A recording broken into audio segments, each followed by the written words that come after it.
Il mondo delle imprese sarà ancora una volta sottorappresentato dal nuovo Parlamento. Solo il 2% tra i veneti eletti tra i liberi professionisti, così Confartigianato. Rimborsopoli nei 5 Stelle in salsa veneziana, nei guai il deputato Emanuele Cozzolino, bufera sul movimento per lo scandalo degli stipendi non restituiti dai parlamentari. Taxi a fuoco, paura nella nota Sant'Alvise in zona Canareggio a Venezia ed è giallo sulle cause, non si esclude la matrice dolosa visto che non è il primo caso. Forte Marghera cambierà volto, l'idea proposta dal sindaco Luigi Brugnaro pronto a riprendere in mano le concessioni. Bilancio del Carnevale 2018, Paola Mara è andata bene ma impareremo dagli errori commessi, peccato per le criticità commesse alla festa sull'acqua, ammette. Nonno vigile di Noale chiama la nostra emittente per denunciare la mancata sicurezza lungo certi attraversamenti pedonali della città, non sono visibili, spiega. Oggi, 14 febbraio, festa degli innamorati, le aspettative dei veneziani tra fiori, regali, cene, cioccolatini ma anche sorprese di natura emozionale all'insegna delle coccole. Buonasera e ben ritrovati con l'informazione da Venezia e provincia. In primo piano la politica, ha poco da gioire il mondo delle imprese in questa campagna elettorale e con questi candidati secondo la Confartigianato del Veneto. Cerchiamo di capire meglio il perché nel nostro servizio d'apertura. Vediamo che la composizione sociale del Veneto non è assolutamente in termini percentuali rappresentata poi da chi invece è candidato, questo è uno degli aspetti. Il mondo delle imprese sarà ancora una volta sottorappresentato nel nuovo Parlamento. A lanciare l'allarme Confartigianato, che ha realizzato uno studio comparativo tra la composizione sociale del Veneto e quella dei probabili eletti nella nostra regione. Soltanto il 15% dei nuovi parlamentari sarà un dipendente privato a fronte di un 30% tra la popolazione, mentre il 41% degli eletti sarà un libero professionista, tra i veneti sono appena il 2%. Il mondo dell'impresa sicuramente è quello che crea ricchezza sul territorio, quello che crea occupazione e che crea benessere. Il fatto di non essere rappresentato all'interno del Parlamento, sia Camera sia Senato, ci dà sicuramente qualche preoccupazione. Per questo, spiegano gli artigiani, è nostro compito sollecitare un impegno da parte dei candidati a venire incontro alle richieste delle imprese. Eliminare quello che per l'impresa ormai non è più sostenibile, che è questo gravame derivante da burocrazia inutile, stratificata, superata dai tempi, una pubblica amministrazione che non ha assolutamente preso in mano quelle che sono le possibilità che derivano come semplificazione dall'utilizzo delle moderne tecnologie. Altro tema caldo è quello della stretta sul credito alle imprese. Secondo i dati della CGIA di Mestre, in Veneto nell'ultimo anno è stata del 9,5%, superiore di oltre 3 punti alla media nazionale. Un'inversione di tendenza era inevitabile dopo gli errori del passato, concedono gli artigiani, ma in Italia è stata fatta in modo talebano e controproducente. Anche i drogati che vogliono rimettersi sulla giusta via, c'è il percorso di metadone e invece su questo aspetto, proprio quello del modo di misurare la capacità restitutiva delle imprese, non c'è un percorso di normalizzazione ma un percorso di chiusura veramente drastico. Questo sicuramente il governo è uno degli aspetti che dovrà tenere il nuovo governo da tenere in esame, perché senza credito bancario sicuramente le imprese non ce la fanno. E continuiamo con la politica perché non risparmia Venezia, il suo territorio, lo scandalo degli stipendi non restituiti dai parlamentari dei 5 Stelle. C'è anche il veneziano Emanuele Cozzolino tra i deputati nella bufera della Rimborsopoli a 5 Stelle. A puntare il dito lo stesso movimento che pubblica sul blog l'elenco di chi non ha restituito la quota dovuta del proprio stipendio da parlamentare, come prescrivono i dettami grillini. Cozzolino, ricandidato alla Camera nel listino bloccato, ha spiegato la sua versione in un lungo post sulla propria pagina Facebook, dove ironia della sorte campeggia in copertina l'invocazione a tagliare sprechi, privilegi e costi della politica. Nel 2014, a fronte di problemi personali, ho mancato di versare circa 13.000 euro, ammette il deputato veneziano. Ho utilizzato questi soldi in un momento di difficoltà personale, forse con leggerezza ma con vera intenzione di restituirli. La cifra è stata ripianata in questi giorni e oggi confermo di aver restituito volontariamente in toto circa 180.000 euro, in linea con gli altri parlamentari. Nonostante questo accetterò le conseguenze, rispetterò le regole e mi atterrò alle sanzioni del partito. Sono pronto a fare un passo indietro. Parole che non sono bastate a placare la furia dei militanti, alcuni dei quali sfogano la loro ira con insulti sulla stessa pagina del deputato. È facile parlare dietro una tastiera, ma il farlo poi concretamente, rinunciare a 200, 250, 300 mila euro in 5 anni, il valore di una casa e forse di più. Ecco, questo è stato fatto dal 95% dei nostri parlamentari. Certo, alcuni sono caduti forse per problemi o altro, o semplicemente perché si è italiani e quindi si fa fatica a rinunciare ai privilegi. Ciò che è stato fatto dalla stragrande maggioranza dei nostri parlamentari, sostiene Davide Scano, non può essere offuscato da qualche episodio che verrà chiarito e sanzionato, anche perché da noi chi sbaglia è pronto ad ammetterlo con trasparenza, cosa che da altre parti non avviene. Resta il fatto che saranno prese delle misure adeguate, perché il Movimento 5 Stelle prende delle misure adeguate nei confronti dei propri eletti quando sbagliano. Gli altri partiti non lo fanno. Intanto prosegue la corsa verso le elezioni del 4 marzo. Fratelli d'Italia presenta i propri candidati veneziani. A guidare le liste il presidente del Mestre Calcio Stefano Serena, che chiarisce le ragioni della sua discesa in campo. Sono 5 i candidati veneziani al Parlamento per Fratelli d'Italia. Alla Camera ci prova, come annunciato il presidente del Mestre Calcio Stefano Serena, insieme al coordinatore provinciale Raffaele Speranzone, a 2 donne, Gregoria Casarini e Emanuela Tonin. Scendo in pista perché ho il desiderio di fare qualcosa di concreto e utile per questo territorio, scandisce Serena.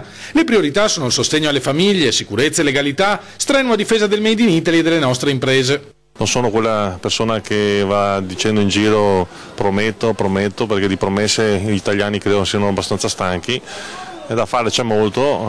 Il territorio di Mestre, grazie alla mia squadra di calcio, ho avuto modo in questi anni di conoscerne pregi e difetti, e anche le difficoltà che tanti cittadini sono costretti un po' a subire di varia natura, insomma, ecco. Per cui quello che posso promettere, questo sia il massimo impegno. Al Senato scende in pista invece lo iesolano Andrea Tomei.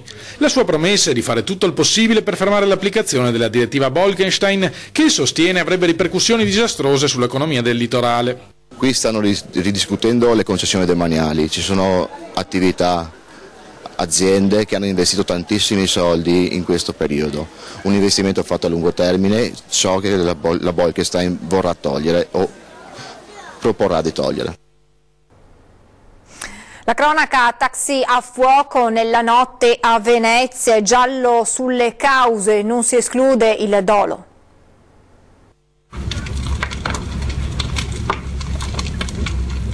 Paura nella notte a Sant'Alvise, in zona Canareggia, a Venezia, per un taxi andato a fuoco accanto al vicino Imbarcadero CTV. Questa mattina ancora chiuso a scopo precauzionale. Le fiamme infatti dal taxi si sono propagate rapidamente anche lungo l'approdo, ma senza provocare fortunatamente grossi danni. Come si vede dalle immagini girate da un residente, Mauro Donati, il taxi ora è stato posto sotto sequestro. Quasi certamente di origine dolosa la matrice e non si esclude per motivi di ripicca. Infatti non è il primo caso di un taxi che per motivi apparentemente sconosciuti va a fuoco. Sono stati gli stessi residenti a dare l'allarme verso le 3 del mattino, perché svegliati di soprassalto da almeno un botto proveniente dalle vicinanze dell'Imbarcadero. In pochi istanti l'intera barca era stata circondata dalle fiamme. I vigili del fuoco, arrivati subito sul posto, hanno lavorato l'intera notte per avere la meglio sulle fiamme. Nella mattinata di ieri i carabinieri di Mestre hanno messo le manette ai polsi ad una ragazza di malcontenta incensurata per i reati di produzione e detenzione di sostanze stupefacenti ai fini di spaccio. Una volta dentro l'abitazione i carabinieri hanno cominciato a perlustrare i locali della casa, notando sin dal principio il fare nervoso e ansioso della giovane.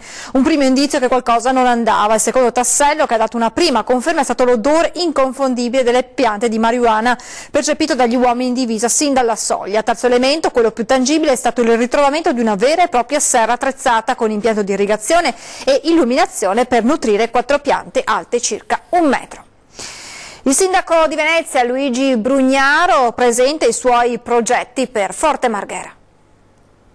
È tutto di proprietà della città, poi hanno fatto confusione tra fondazioni, concessioni e quant'altro, ma la proprietà è tutta della città, ce la riprendiamo tutta e di fronte alla città pubblicamente dichiariamo che siamo interessati a fondazioni culturali, ai musei civici, alla Biennale, al divertimento, alla possibilità che a Forte Marghera ci sia questa grande partecipazione, diciamo, corale e di diversi anche gusti. Forte Marghera diventerà un fondamentale polo attrattore di tutta la terraferma veneziana nell'idea del sindaco Luigi Brugnaro, pronto a riprendere in mano le concessioni per modificare radicalmente l'offerta all'interno dell'antico bastione austro-ungarico. Qui uno può passare da via Torino col ponte, può andare a Forte Marghera, da lì può continuare attraverso una pista ciclabile che apriremo lì in mezzo a quello che vedete adesso che è un erbaio, insomma. Arriviamo fino al ponte strallato, si passa di là a San Giuliano. C'è poi l'idea di pedonalizzare una delle corsie di via Forte Marghera, quella che costeggia il Canal Salso, inizialmente in via sperimentale, alla domenica o durante periodi di festa per ospitare eventi specifici.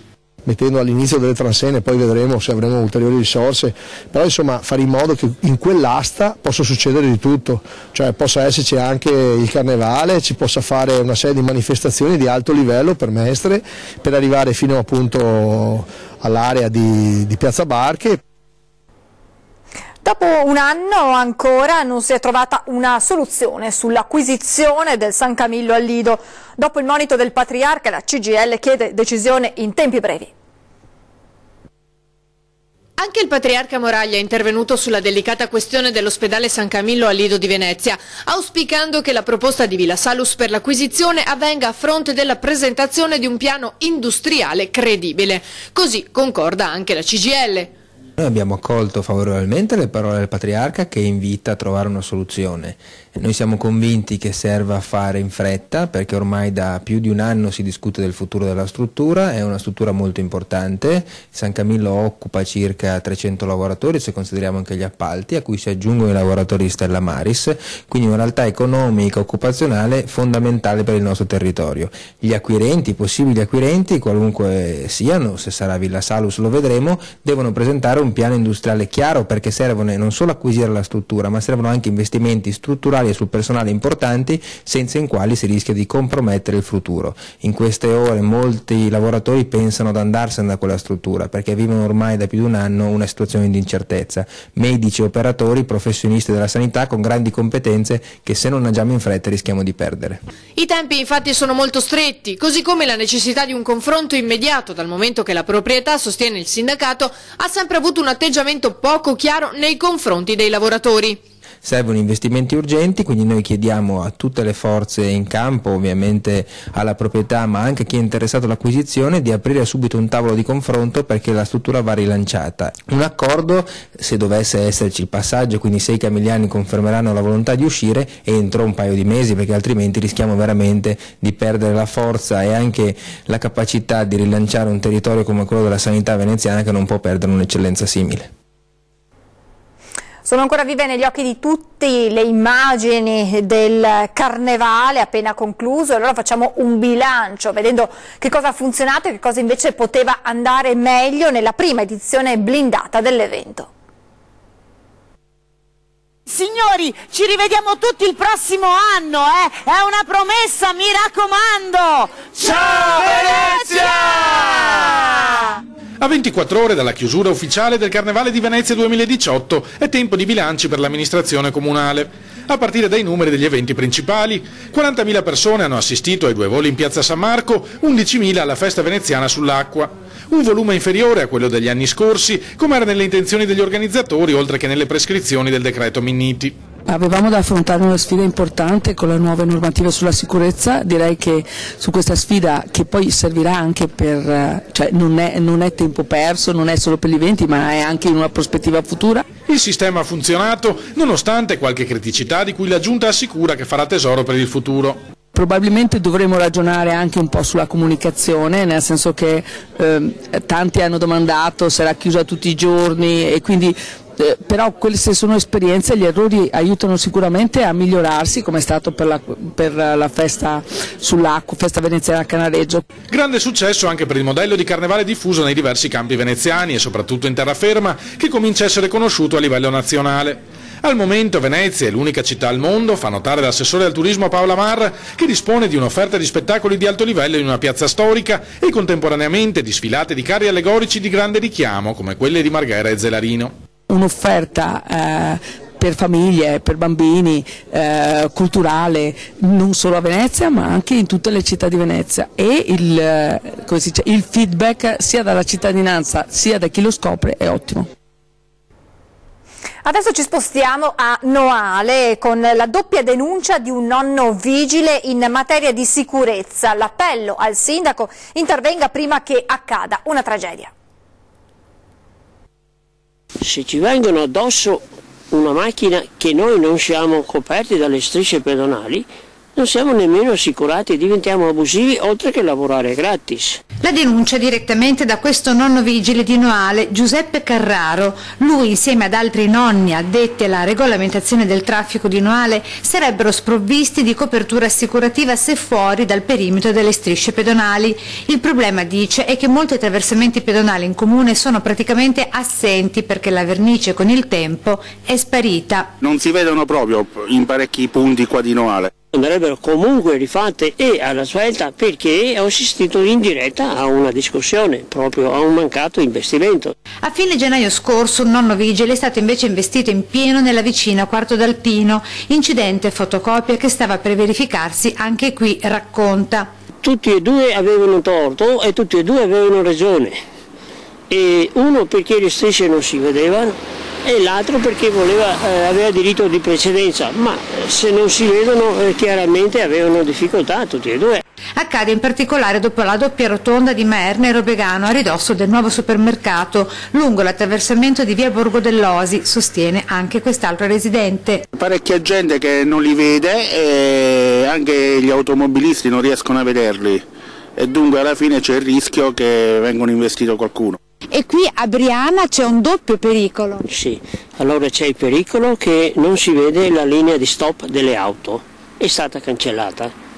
E non si vede neanche la scritta. E non si vede neanche la scritta e non si vedono le strisce pedonali e nemmeno i cartelli laterali sopra il marciapiede, non ci sono neanche quelli. Sono poco visibili le strisce. Ma di notte si figuri ancora meno. Non si vedono proprio, andrebbero rifatte con un vernice fluorescente che si veda anche al buio. E se anche voi avete dei problemi e volete segnalare la nostra rubrica Lo dico d'antenna, fatelo inviando un sms o WhatsApp al 351 1755 340, scrivendo una mail a redazione@antenna3.it o ancora lasciando un messaggio in segreteria telefonica, il numero 0422 02 30898. Adesso ci fermiamo per qualche minuto di pubblicità, tra poco.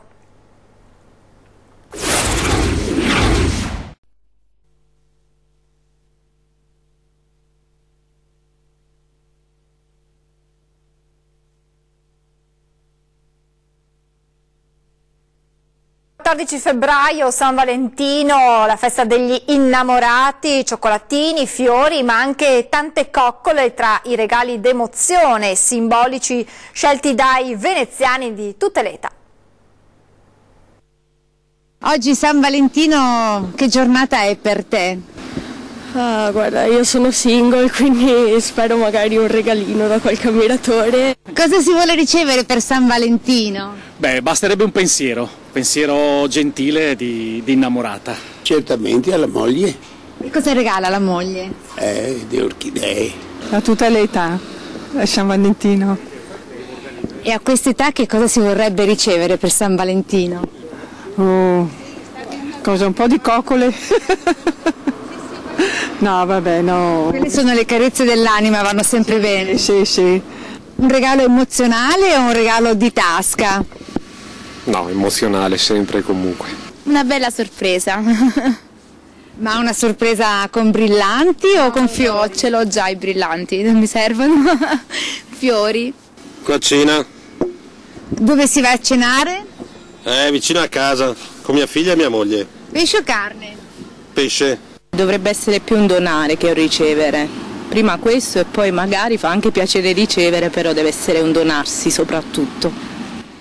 E per te invece? Beh, per me entrambi le cose, perché come è bello ricevere è bello anche donare, quindi entrambi, è una bellissima festa. La cosa principale è non perdere di vista l'amore, non necessariamente qualcosa di costoso, ma la cosa più bella è anche un bacio, già quello è un regalo. Per me e il mio ragazzo non c'entra che oggi è San Valentino, se dobbiamo festeggiare c'è sempre una buona occasione alla fine. Quindi se stasera si presenta a mani vuote per te va bene lo stesso? Assolutamente sì, perché so che ci saranno altre occasioni ed è bello farsi la sorpresa quando non è aspettata alla fine. Senti, gli vuoi dire qualcosa, vista la giornata, dai? Che non vedo l'ora di partire per il prossimo viaggio insieme. Ecco, quello sarà uno dei regali di San Valentino che ci facciamo durante l'anno. Un bel ti amo vale sempre. E a proposito, per gli ammiratori della giovane studentessa bionda, il suggerimento per un pensierino post festa degli innamorati. Dei fiori, una rosa, cioccolatini. Torniamo a parlare del carnevale, non solo a Venezia, anche a Ceggia, tradizionale sfilata dei carri, e allora vediamo le immagini della kermesse nel prossimo servizio.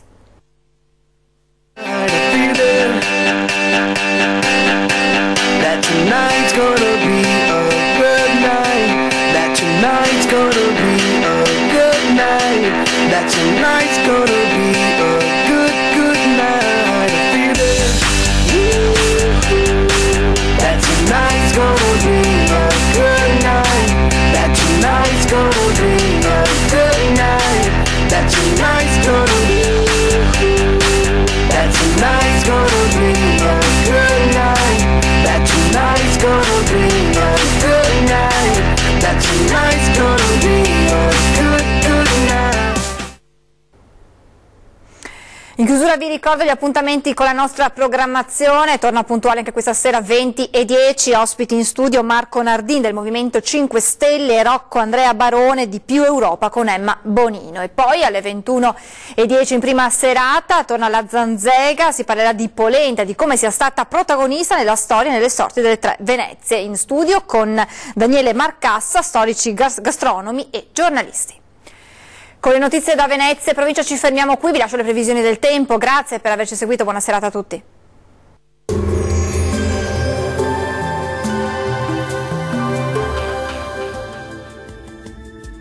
Splende il sole sulle nostre regioni, sarà una bella giornata sul Triveneto. Vediamo insieme il dettaglio del 15 febbraio.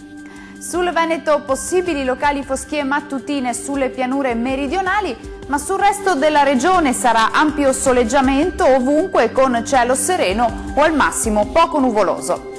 Diamo uno sguardo all'andamento delle temperature, le massime saranno comprese tra 4 e 8 gradi, valori minimi sotto zero tra -5 e -2 gradi circa. Spostiamoci ora a vedere la situazione del Friuli Venezia Giulia. Anche qui sarà una bella giornata di sole e su tutti i settori della nostra regione il cielo si presenterà sereno o al massimo velato, non sono previste piogge. Le temperature massime saranno comprese tra 6 e 8 gradi, minime tra -4 e -2 gradi. Concludiamo infine con uno sguardo alla situazione del Trentino Alto Adige. Poche novità rispetto ai giorni scorsi, sarà una giornata all'insegna del bel tempo, ampio soleggiamento con il cielo che si presenterà poco o parzialmente nuvoloso con possibili addensamenti e deboli nevicate solamente sui confini alpini. Temperature massime tra 7 e 9 gradi, minime tra -5 e -2 gradi. Il mare sarà poco mosso, localmente quasi calmo nel Golfo di Trieste, i venti deboli settentrionali. Dal meteo di Antenna 3 per ora è tutto, arrivederci.